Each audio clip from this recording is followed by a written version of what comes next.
Hello.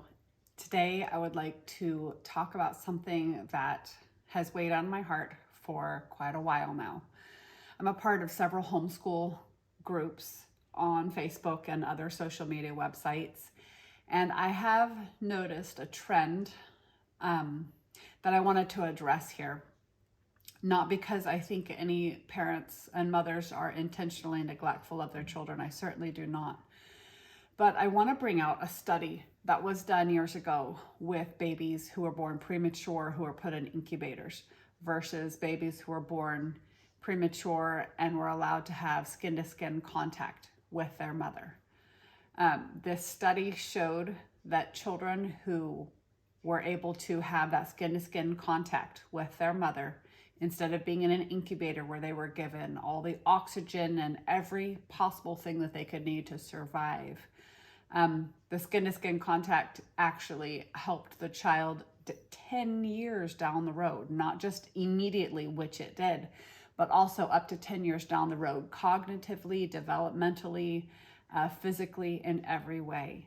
And to me, this is such an important reminder that no matter what technology, no matter what tool we find that is like the best tool to teach our children how to read or how to do math or any other academic thing that we're trying to teach our children, no tool is better than the mother.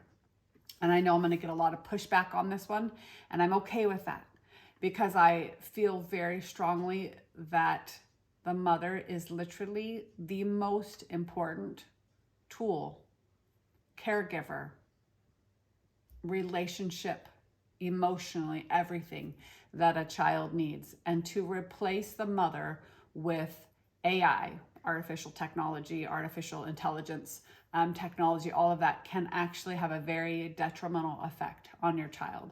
And so I'm not saying that you shouldn't use technology. I'm not a super big fan of it myself for many reasons that I will get into in a different video. But I definitely would caution against looking for technology to teach your child to read, to teach your child math, to all of these great things that can replace you as the mother and as the most important influence in your young child's life. Now, what I'm saying mother, I also believe that the father plays a significant role. But if you were in a family where the father is away at work and the mother's a caregiver, it might be that somebody watching this video, it might be that the father is the one staying home with the children, or that you're a single family or a single parent. I'm not in any way diminishing that.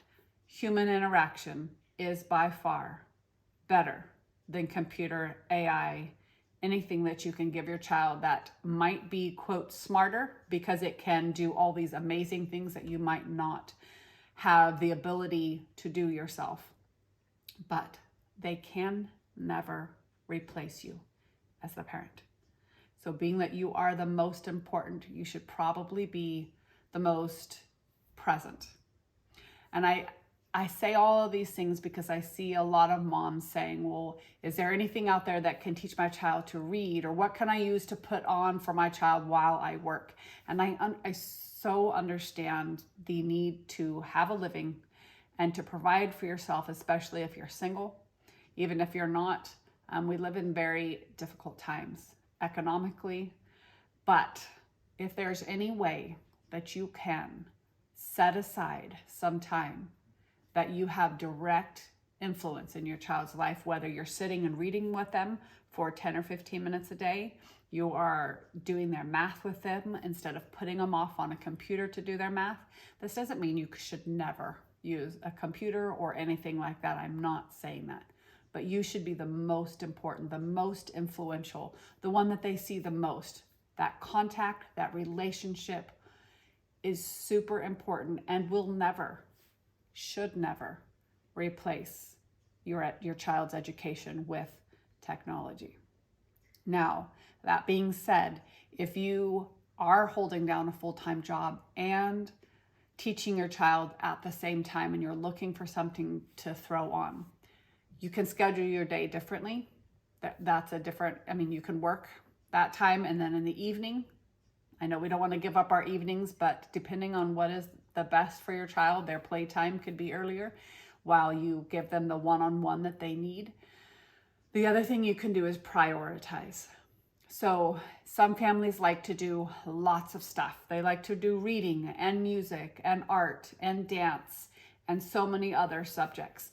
If you are in a position where you just only have a small window of time, there are some subjects that are by far the most important to cover. The first one being reading. If you have a limited amount of time to dedicate to your child's education, reading is the most important. History, I'm sorry, it's not, okay? It's great to teach them history, but truthfully, if we look at it this way, your child can graduate and never know a thing about history and still get a job, right? Now, I'm not saying that you should replace history, okay? But it is not the most important subject. Science is not the most important subject. Yes, we'd like to have our kids take science. Those things can be supplemented if we don't have time. Reading is the most important by far. It literally affects every aspect of life. If they get a job, they have to be able to read most of the time for many, many jobs. You have to have a high school diploma for a lot of jobs. And I am not against trades at all. Trades are phenomenal. We actually could not function and have a society without trades or any other thing. But if you're on a tight schedule, reading, number one. Number two, math. Math is important. You do not have to be a wizard. You do not have to be like, oh my gosh, I'm such a brainy smurf because I know so much math. But math is important, and it is not something that you can do once or twice a week and cram it in. Math is one of those skills that my husband likes to say, if you don't use it, you lose it. Okay, so short chunks of time, faithfully, every day. Okay, that a lot of kids don't know their math facts like they should. And that's because cramming it once or twice a week or 3 times a week, you're not gonna remember those math facts. Being able to add 5 plus 4, 9 minus 3, fast, division, multiplication, those things need to be automatic so you don't have to think about it. Now, let me explain why. As you get further and further up into math, the 4 operations that they use the most, add, subtract, multiply, and divide, if you do not know those automatically, then when you go to do the harder computations, you're constantly thinking, going through so much energy to, what is 9 times 5? If all of that is taking all of your brain power, then you're not able to whip through your problems and get to the beefier, harder subjects. So really the first few years of school, I think it's up through 3rd grade for multiplication. By the end of 3rd grade, 4th grade, you want to be whipping out your multiplication tables, your division, your subtraction, your addition. All of those should be quick and fast. And the truth is there's a lot of math programs that just don't give enough practice for that. So if you can find some free, and there's a ton of them online, where you have free math facts for all 4 of those: addition, subtraction, multiplication, and division. And you don't have to do timed.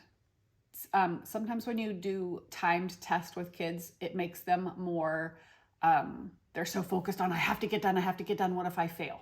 For some kids, it's totally not beneficial and backfires on you.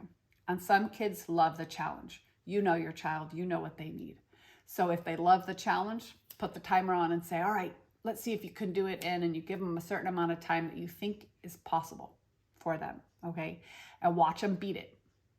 Confidence is the first thing. They gain confidence first. And when they get that confidence, then you take down the time just a little bit. And you know what? It may be that the next time they do it, they don't quite get it, but they're almost there. It's always attainable. But if you say, I want you to do these math facts in 1 minute, and they take 10, look how far they have to go before they're successful. Disaster. Don't do it. So you know your child. Think about like the first time you give it to them without them knowing. See how much time it takes them to do that. And then give them a time close to that that makes it possible for them. and then slowly pare it back as they get faster, as they get more automatic, and as they gain in confidence. So I'm going to reiterate, reading is the most important. If you have a small chunk of time every day to devote to your child, get them reading. Reading affects so many things in life. Teach them math every day consistently. It's not one of those, I can do a little bit here and there. It's got to be consistent, even if they don't like it. Now, one thing that I have done with my family in regards to math, I used to want to take off 4 months in the summer. I loved my summers. The kids loved summers. We did not do a lick of school. But I found that with math, they forgot so much between the time that we quit and the time we started up in school again. And so this last year, I did something totally different. I just, whenever we could in the summer, they would do half a lesson. And we just got it done on days that we were not super busy or had things to do. By the time we hit fall, they were far enough ahead that we could continue on that half a lesson a day all the way through the school year. And by the end of the school year, they will be done with their math and ready to start the next book. Honestly, I gotta say I loved it. And more importantly, my kids loved it. Now people will think that's crazy, but they liked the fact that they didn't have to spend so much time every day doing math in the school year when they have all of their other subjects that they have to do.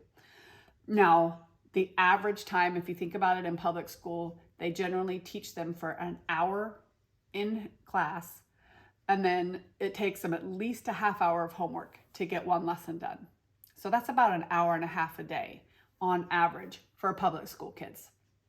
And for homeschoolers, it varies. Some kids are super fast and they whip it out. Some kids are really good at math, but they're not fast. They're slow, methodical, and accurate. There's such a wide range. And honestly, every family, every child, every it's just so different. So for our family, what worked for us was, and I have some really good math students, and I have one that struggles with it and just needs that consistency every day. Okay. But even my kiddos that were super good at math, they really liked not having to spend so much time in one day working their problems that they could do half hour, 40 minutes of math, correct it, grade it, done. On to the next day. We did about a half a lesson a day, and some people will say that that's cheesy. I say it works for us. It might not work for you, but find something that works for you and get that math in every day. And I'm going to say that's true from kindergarten through 12th grade. Now, the truth is, kindergartners don't need to spend a ton of time on math, okay? But that doesn't mean that it's just play, play, play all day either. So I'm going to talk in another video about what to do for kindergartners in math. But those two subjects I'm going to say are critical, reading and math. If you're a mom that is limited in your time, don't skip those. Now, if you have time to throw in some, if you don't have any time actually, to throw in the history and science, there are things that you can do to have them either watch. There's some awesome documentaries or some awesome YouTube videos that show events, periods of time. You can learn history that way if you really have no other choice. But teach your own child to read. Don't make the computer do it for you. That one-on-one time is so, so precious. So I encourage you, for reading and for math, take the time, even if it's squeezed into right after your work and before you have your family time at night. Get some time with your kids in that crunch. And I think that's what all I have to say for priorities and quality time with kids, and not putting it off on the amazing computer technology and tools out there. No one can ever replace your input on your child. And they will learn so much more from you, who may feel inadequate and that you don't know what you're doing. They will still learn so much more from you than putting them on a computer with no emotion, no relationship, no nothing that understands them and how they work. So I hope this is helpful, and I hope it encourages you to take that extra time, even if it's just in reading and math. Take that time with your child wherever you can find it.